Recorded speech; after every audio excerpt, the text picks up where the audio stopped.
Big Eagle. I'm from the Crow Creek Sioux Indian Reservation in South Dakota. I'm a descendant of great descendant of Chief Big Eagle. At one time was here in Winona, camped in this area, spent some time here with the Chief Wabasha and the other tribe, and we're here to continue that tradition of camping here or staying here in Winona, in this area where our ancestors had stayed at one time in history. And it's really a great opportunity for us, and we've really enjoyed being here. We've enjoyed the hospitality that the people here at Winona have expressed to us and showed us. They've made us feel very much at home, and have treated us very well, like we're human beings, and we really appreciate that. It's been good. We look forward to coming back again in the future. My name's Rod Steiner, and I'm enrolled at the Santee Sioux Nation of Nebraska, at Santee, Nebraska, and it was one of the places when we were exiled from Minnesota where they sent our people.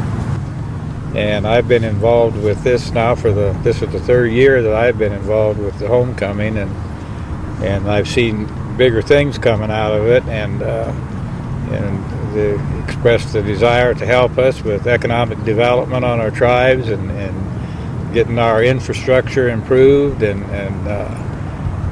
all the clothing and stuff they sent out, and clothing that's going out this week, and the people really need it, and they've really been well received out there, and I just I can't get over the people from Winona, just how friendly they are and how serious they are about helping us. And I used to go to a lot of powwows, and I've always heard white people tell me how the government had cheated us out of our land, and boy, you guys really got took. And I always used to think to myself, well, they're still doing it, and why don't you help us? And I said, we always have had white people that have tried to help us, and but we never had enough of them. And when they did try to help us, they were vilified by the rest of the white government and the white people. And the way Winona stepped forward and tried to help us, it's just unbelievable. And Lyle has always said that this could be a model for the way Indians and white people should get along. And I just hope it comes to pass and it gets to be a big thing, and this could be on the national news, and this is what should happen. We're real people, and we get along good with the white people. When we get together, we just have a good time, and that's the way it should be everywhere, even in the states where there's a lot of racism. That just it should end. Once you get to know us and we get to know you, we can get along. And I hope this just spreads all over the country. And it's good that to be able to come home here to Winona.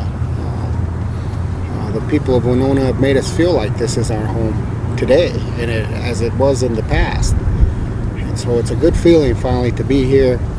This is at home.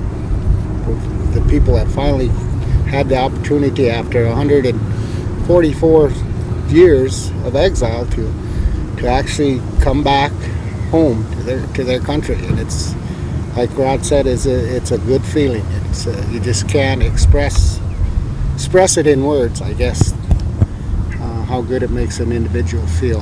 And I'm sure a lot of the other Indian folks that are here feel the same way, and have had the same treatment, the good treatment that the people of Winona have expressed to them. So it's good. It's a good thing. It needs to continue.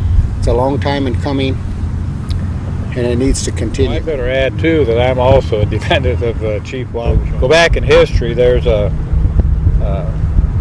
grandfathers were in jail together, so we've got that tie. And there's a interview of them going up to Fort Rice on a steamboat back in 1866. And it's in the history books. I know it's at the Minnesota State Historical Society, and if you want to see that, see how they were companions and friends, and how we ended up in Crow Creek, and that's the reason we're up there. And I never knew, for a long time, I never went up to Crow Creek, and I never knew that the Big Eagles were up there. And because I've always studied about our chiefs, and he led the battle at Birch Coulee, which was one of the successful battles of the uprising. And so it's been good to meet them, and they're just really good people. Well, thank you. Appreciate that. That's sort of a Kodak moment pose here. There we go. Wow. What about what did you remember? Were you told? Was anything handed down of what happened back in 1863? Davenport. Both have been at Davenport the last couple of years in the memorial there. What did you know about that part? Did you even know they were together, or did you? Yeah, our family, at least wise, we were aware of the fact that Wabasha and Big Eagle had actually left Davenport together when they were released, and they left out of there, and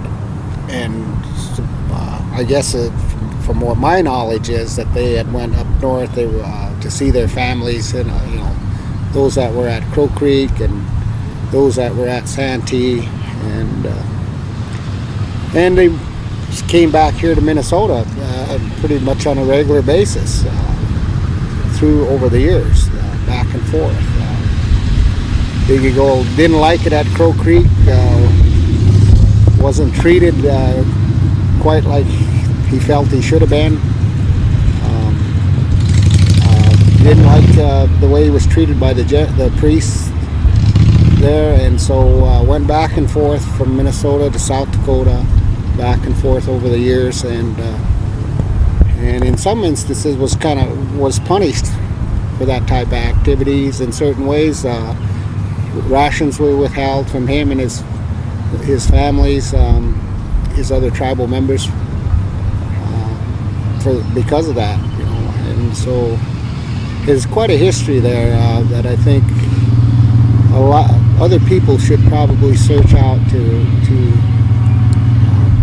increase their awareness of what actually went on, what the Indian people actually had to go through back in the middle 1800s to survive. I don't think any of us today could probably undergo what they did and survive or make it through it. From what I've been told by my family, while Big Eagle was in prison, his treatment was not very good, and nor was it very good for any of the captives or the other chiefs. Their food was mishandled in certain ways. I mean, they spit in their food. They kept them chained up for a time being. The guards were not very nice to them. Kicked them around, that kind of thing. Treated them pretty bad. So it's not quite as glorious as it may sound or may appear in some of the books. It was a pretty rough time for all Indians back then, and more so probably for the leaders. And so that's something that we need to change today, that we need to build a better relation between the Indians and the non-Indians, and this here at Winona is a big step in that direction. When you, both you two come from two of the poorest reservations in the country, especially in the Dakota world, but probably overall. And both of you seem to have hung in there. We had lots of opportunities to do other things, but what would you like to see happen for your people, for your reservation? For Santee, I'd like to get some good water. That's always sticks in my craw because of the story I told you. Yeah, I know. And we used to go down the river. We don't have good water over there in Nebraska, and we just put wells down, and the water's terrible. And so we used to go down the river. We had to water the horses every night, and we used to take them down the river in the summertime, and then in the wintertime we'd have to go down there and break the ice, and sometimes it was so thick you couldn't. and then we'd have to drink artesian water.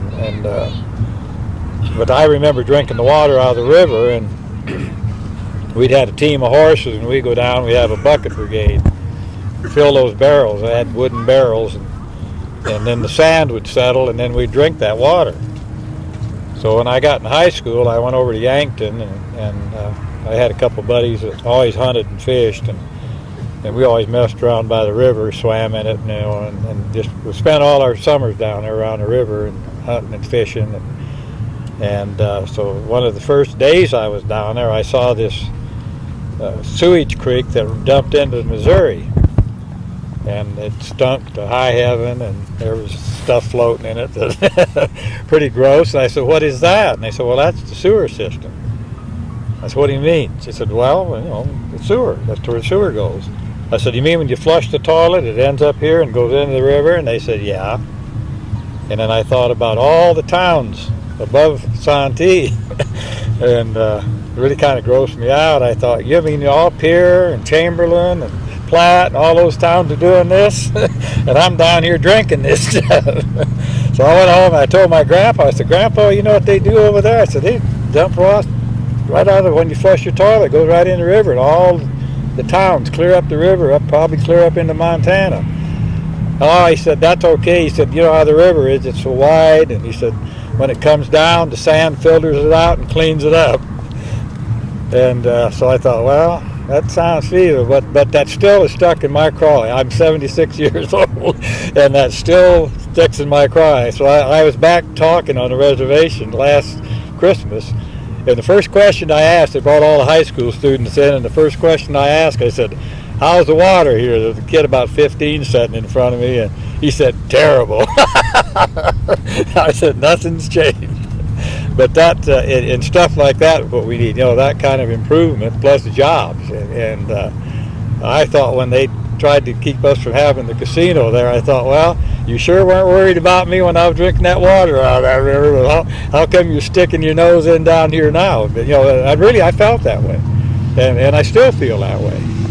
And we need to get something done about that. And Eric here is what really impressed me with his attitude of going out and helping us with our infrastructure and the things that are needed right now. We need sewer down there now so we can expand the casino and put in a motel, and it might only create 6 or 7 jobs, but down there 6 or 7 jobs is a lot, and that's what I see for it. And get some jobs down there, and I didn't mind living there. I love Santee.